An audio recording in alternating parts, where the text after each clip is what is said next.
In the spring of 1943, inside the quiet boundaries of Station X at the Fry near Welwyn Garden City, a man walked into a staff bar carrying something that should not have existed. Douglas Everett, a soft-spoken scientist with wire-rimmed glasses and an unremarkable presence, moved casually among his colleagues. He ordered a drink, exchanged polite laughter, and leaned comfortably against the bar. Hidden beneath the sleeve of his jacket, pressed above his elbow, rested 26 ounces of compressed death. No one noticed it. No one suspected a thing. At some point during the evening, without drawing attention or altering his posture, Everett casually raised his arm and fired a single shot into a sandbag nearby. The sound was so faint that nobody reacted. Conversations continued uninterrupted. Glasses clinked. Chairs shifted. The noise barely exceeded the snap of a finger. In that moment, British engineers proved they had solved one of the oldest problems in assassination: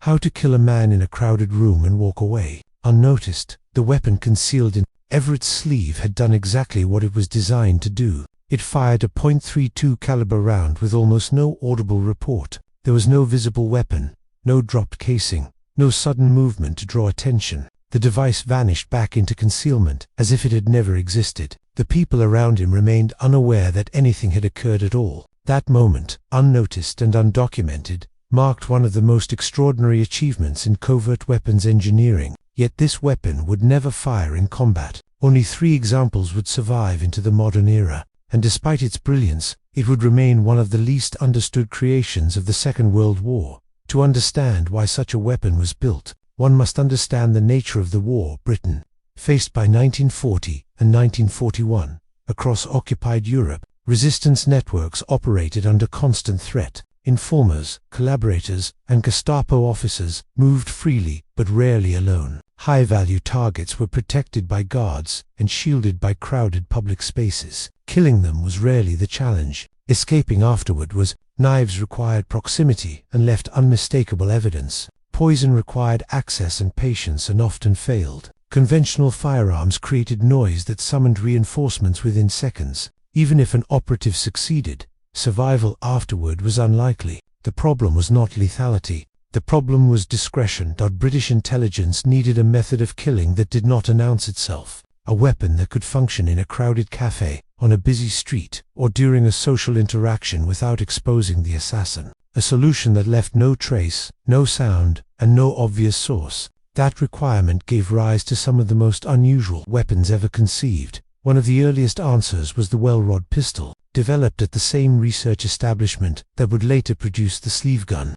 It represented a major leap forward in suppressed firearms. Chambered in .32 ACP or .380, it used a ported barrel and internal expansion chambers to bleed off propellant gases. Rubber and leather wipes further trapped sound. The result was a weapon that produced a muted noise similar to a cough. It was effective, reliable, and saw documented operational use in occupied Europe. But it had limitations. At nearly a foot long and weighing over 2 pounds, it was difficult to conceal. Drawing it required movement. Holding it after firing left obvious evidence. German security forces were trained to search suspects thoroughly. A metal tube hidden under clothing could mean instant death. British intelligence needed something even more discreet. Something that could be carried through a search without detection. Something that did not need to be drawn. Something that erased its own presence the moment it was used. That challenge fell to Major Hugh Quentin Elaine Reeves. Born in 1909 in Sussex and educated at Cambridge,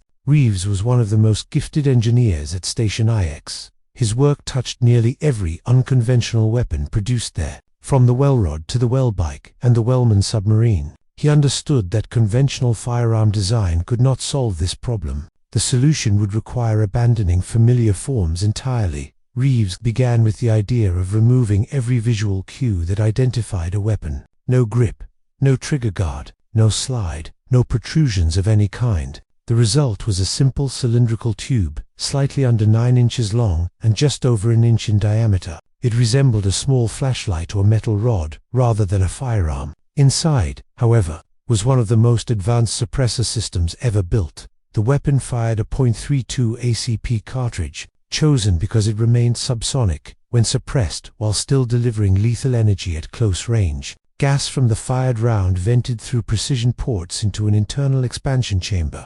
where it passed through a series of rubber and leather wipes that absorbed pressure and noise. By the time the bullet exited, the sound signature had been reduced to approximately 73 decibels, quieter than ordinary conversation. This suppressor was not designed to last. After roughly 15 shots, performance degraded, but longevity was never the goal. The weapon was intended to be used once and discarded. Reloading was deliberately difficult. Contemporary documents describe the process as excessively complicated, ensuring that no operator would attempt to reuse it under stress. The firing mechanism reflected the same philosophy. There was no traditional trigger. Instead, a knurled sliding control near the muzzle required a deliberate two-stage movement forward, then backward, to discharge the weapon. This design made accidental firing nearly impossible, while still allowing rapid use when intended. The motion demanded conscious intent, forcing the user to commit fully to the act. The weapon bore no identifying marks, no manufacturer's stamp, no national insignia, nothing that could link it to Britain or any organization at all. Even the serial numbers were meaningless outside. Station Ike's production was carried out by Birmingham Small Arms under extreme secrecy, often with workers unaware of what they were building. Early versions revealed flaws. The first model, chambered in .22 long rifle, lacked sufficient stopping power and featured a bulky trigger assembly that compromised concealment. Worse, it was prone to accidental discharge. Fewer than 50 were made before the design was abandoned. The refined version, later known as the Mark II, corrected these problems. The upgrade 2.32 ACP increased lethality. The trigger mechanism was flattened. The overall profile was slimmer, safer, and far more practical. The most ingenious element was the method of concealment. A small elastic cord attached to the rear of the weapon ran up the inside of the sleeve and anchored near the shoulder. When not in use, the device rested invisibly above the elbow. When needed, gravity did the work. The operatives simply relaxed their arm and allowed the weapon to slide into the hand. Its smooth cylindrical form prevented snagging. The motion was subtle, almost unnoticeable. The intended method of use was intimate. The muzzle, slightly concave, could be pressed directly against the body. The design ensured proper gas sealing even through clothing. The operator performed the two-stage trigger motion. The shot was fired. Almost instantly, the elastic cord retracted the weapon back into the sleeve. The spent casing remained inside. Nothing fell to the floor. Nothing remained in the hand. The assassin stood empty-handed, blending into the confusion as others reacted to a sound they could not place. The weapon was designed for contact range, though it could be used out to approximately 3 yards. Beyond that, accuracy degraded rapidly, but precision at distance was never its purpose. This was a tool for moments of intimacy, handshakes, embraces, casual closeness. Training emphasized calm movement and natural behavior. The act of killing was designed to look indistinguishable from ordinary human interaction. Oversight of the program came under Lieutenant Colonel John Robert Vernon Dolphin, who commanded Station Ike's during its most productive period.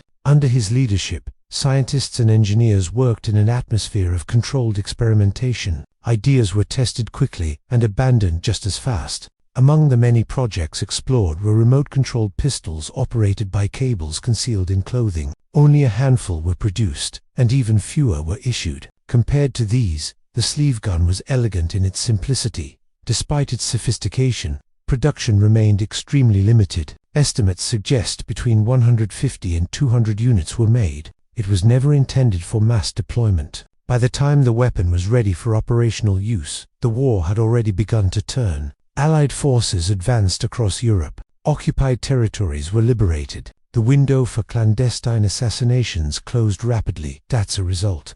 There is no confirmed record of the sleeve gun ever being used in combat. No mission reports mention it. No post-war interrogations reference it. Unlike the Welrod, which has a documented operational history, the sleeve gun exists almost entirely in the shadows of history, yet its absence from the battlefield does not diminish its significance. In many ways, it represents the peak of covert weapon design, a solution perfected too late to be used. It was not a failure of engineering, but a victim of timing. The weapon demonstrated what was possible when innovation, necessity, and secrecy aligned. It proved that assassination could be rendered almost invisible, that death could arrive without sound, without motion, and without evidence. And although it never fulfilled its intended role, Its existence reshaped how intelligence agencies thought about silence procs.